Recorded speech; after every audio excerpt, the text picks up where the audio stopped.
Hello বন্ধুরা, আমি আজকে পটলের দোরমা রান্না করব। পটলের দোরমা রান্নার জন্য পটলগুলোকে আমি উপরের অংশটা পরিষ্কার করে নেব, পিছনের অংশ সামনের অংশটা আমি কেটে রাখবো। কিভাবে কেটে রাখছি সেটা দেখেন। সেটা প্রয়োজন আমাকে লাগবে। এখানে সব উপকরণ রাখছি রান্নার জন্য। আমি এগুলোকে চিংড়ি দিয়ে রান্না করব। চিংড়িগুলোকে আগে থেকে ভেজে রাখছিলাম। এখন পটলগুলোকে মাঝখানের অংশটা আমি বের করে নেব। কীভাবে বের করতেছি সেটা দেখেন। একটা কাঠারি দিয়ে ছোটো আমি এগুলোকে বের করে নিচ্ছি। কীভাবে নিচ্ছি সেটা দেখেন। খুব সহজে এগুলো বের করে নেওয়া যায়। আমি অংশটুকু বের করে নিয়ে এগুলোকে চিংড়ির সাথে ভেজে নেব, তার জন্য এগুলো বের করে নিচ্ছি। দেখেন কিভাবে করতেছি, তাড়াতাড়ি হয়ে যাচ্ছে আমার।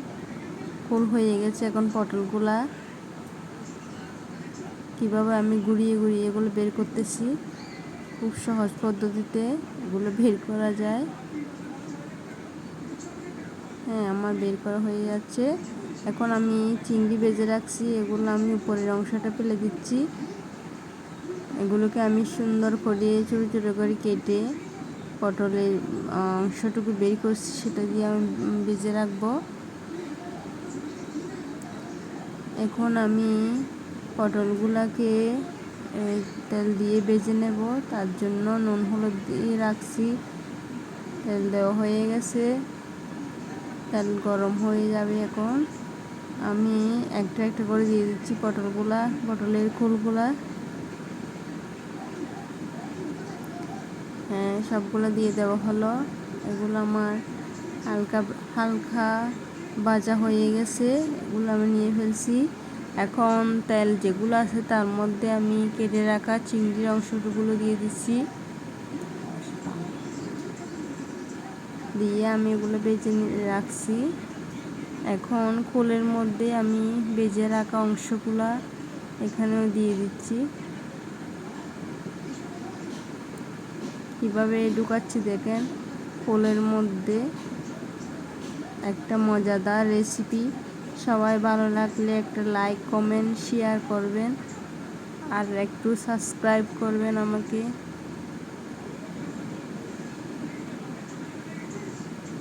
কিভাবে ঢুকাচ্ছি সেটা দেখেন।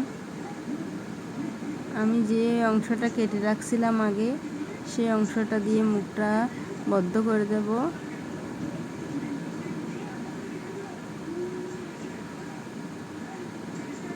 হ্যাঁ, আমার ঢুকানো হয়ে যাচ্ছে।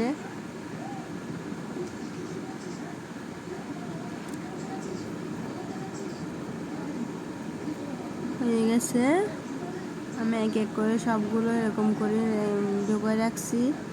এখন আমি মুখটাকে একটা কাঠি দিয়ে আমি বদ্ধ করে রাখবো। আগে সবগুলো ঢোকা হয়ে যাক। আমি দেখেন অংশ যেটা কেটে রাখছিলাম সেটা দিয়ে মুখটা বদ্ধ করে রাখতেছি, যাতে ভিতরের অংশটা বের না হয়, তার জন্য। এখন আমার সবগুলা হয়ে গেছে এরকম করে।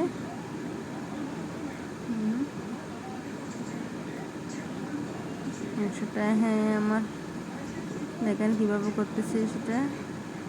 মুখটা আর বের হবে না। আমার সবগুলো হয়ে গেছে।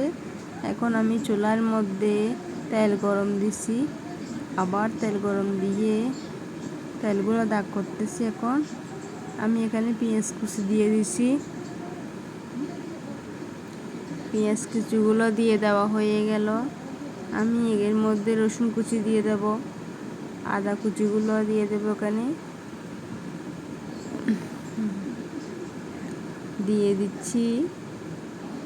কাঁচা লঙ্কাগুলো দিয়ে দিলাম। এর মধ্যে আমি টমেটো কুচিগুলো দিয়ে দিচ্ছি।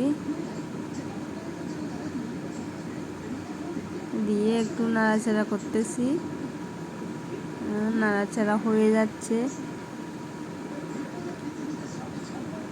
হ্যাঁ, একটু একটু কালার আসতেছে। আমি এর মধ্যে মশলাগুলো দিয়ে দেব। হলুদের গুঁড়া দিয়ে দিচ্ছি, আমি এর মধ্যে দিয়ে দেবো মশলার গুঁড়ো। আমি একটু মরিচের গুঁড়ো দিয়ে দিচ্ছি এখানে, আর একটু লবণ দিয়ে দেব,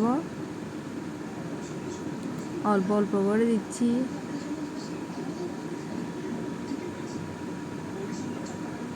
একটু জল দিয়ে দেব, না লেগে যাচ্ছে তার জন্য একটু জল দিয়ে দিচ্ছি। একটু করে জল দিয়ে আমি একটু কষিয়ে নিচ্ছি ভালো করে। আমার কষানো হয়ে যাচ্ছে। আমি একটু অল্প করে গরম জল দিয়ে দিচ্ছি এখানে।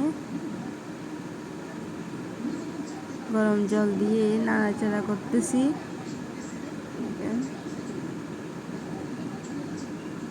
আমার পটলের দোরমাগুলো হয়ে যাচ্ছে।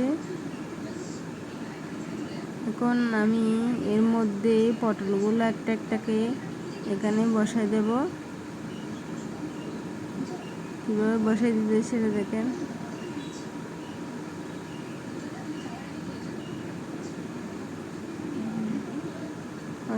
আমি একটু নাড়াচাড়া করে ঢাকনা দিয়ে রাখবো কিছুক্ষণ। দেখবো আমার পটলের দোরমাগুলো এখন রান্না হয়ে গেছে। খেতে খুব ভালো লাগবে। কেমন হলো বলবেন।